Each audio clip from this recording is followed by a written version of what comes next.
উইকেটের পেছনে খেললেন master game. আকবর আলীর দূরদর্শিতা দেখে অবাক হয়েছেন সবাই। এক কথা বলেই সাজঘরে ফেরালেন সিলেট স্ট্রাইকার্সের ওপেনারকে, দেখালেন নিজের বুদ্ধির খেলা। এনামুল হক বিজয় নয়, রাজশাহীর আসল ক্যাপ্টেন যেন আকবর আলী নিজেই। উইকেটের পেছনে থেকে তার খেলা এমন মাস্টার গেম নিয়ে বাকিটা জানবো রিপোর্ট।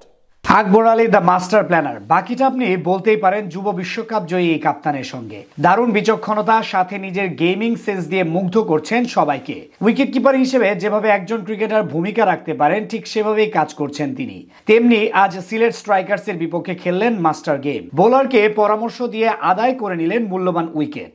এমনকি রাজশাহীর আসল অধিনায়ক যেন তিনি নিজেই। ভক্তরা আশা করেছিলেন এবার দুর্বার রাজশাহীর ক্যাপ্টেন্সি করবেন আকবর আলী। যুব বিশ্বকাপ জয়ের পর কিছুদিন আগে এনসিএল এর টি-20 ফরম্যাটেও তার হাত ধরে চ্যাম্পিয়ন হয়েছে রংপুর বিভাগ। কিন্তু অবাক করার বিষয়, ফ্র্যাঞ্চাইজিটি নিজেদের দায়িত্ব দেয় এনামুল হক বিজয়ের কাঁধে।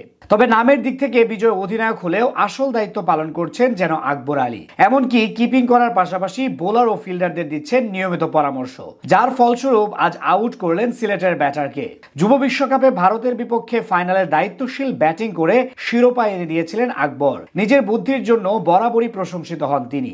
অনেকে তো তাকে বাংলাদেশের ভবিষ্যৎ অধিনায়ক হিসেবেও বিবেচনা করেন। তেমনি আজ দ্বিতীয় ইনিংসের প্রথম ওভারে নিজেকে প্রমাণ করেন।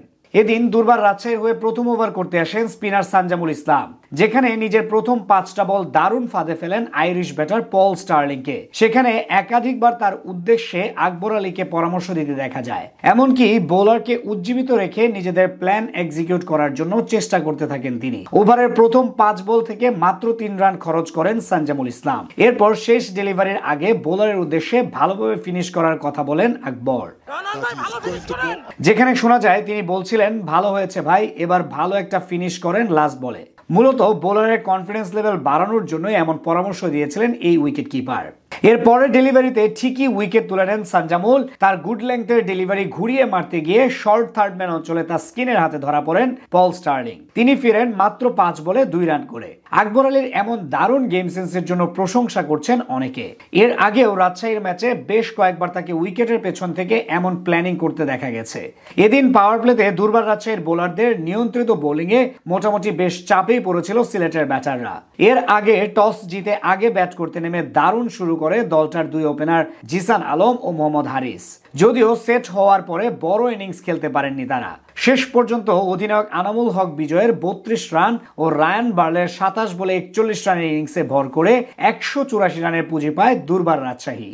আকবর আলী দ্য মাস্টার প্ল্যানার, বাকিটা আপনি বলতেই পারেন যুব বিশ্বকাপ জয়ী এই কাপ্তানের সঙ্গে। দারুণ বিচক্ষণতা, সাথে নিজের গেমিং সেন্স দিয়ে মুগ্ধ করছেন সবাইকে।